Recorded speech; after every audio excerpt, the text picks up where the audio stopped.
By 10, I knew not to trust my dad. He took my bike savings, then my babysitting money, and later every dollar I saved, saying he was keeping it safe. I always knew my dad was a liar, a manipulator, but nothing. Nothing prepared me for the day he stole every last cent I had to my name. It wasn't just money. It was my future, and that betrayal ignited a fire in me I never knew I had. Growing up, I learned pretty fast that my dad was not someone I could trust. I mean, it started so young. When I was just 10, I'd spent all summer mowing lawns, dreaming of a secondhand bike. I kept the cash carefully counted in a jar in my room. Then, one day, it was gone. Vanished. When I confronted him, he just laughed that dismissive, arrogant laugh and said, "Money in a kid's hands is like candy to ants. You'd just waste it." He even claimed he'd invested it for me. I never saw a single penny again. Not 1 cent. Then, when I was 12, my school planned a camping trip, $40. I asked if I could finally use some of the allowance I'd been saving. He rolled his eyes, genuinely rolled them, and scoffed, "What do you need camping for? Sleep in the backyard if you want adventure." Later, I overheard him telling relatives that I wasn't the type to have friends anyway, as if that somehow justified stealing my fun.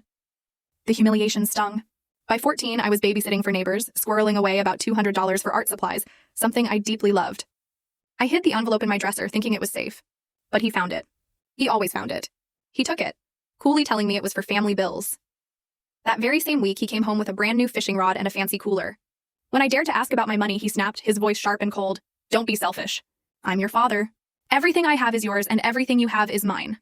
It was a declaration of ownership, not love. By 17, I was wise enough to keep my earnings hidden at my best friend Grace's house. But even then, he found ways to humiliate me.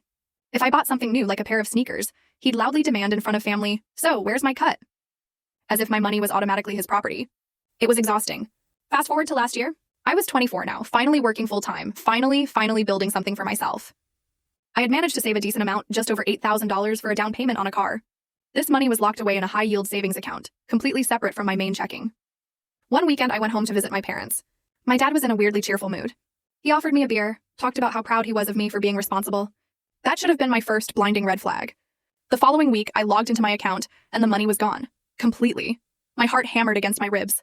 I panicked, called the bank. They told me the funds had been transferred to another account.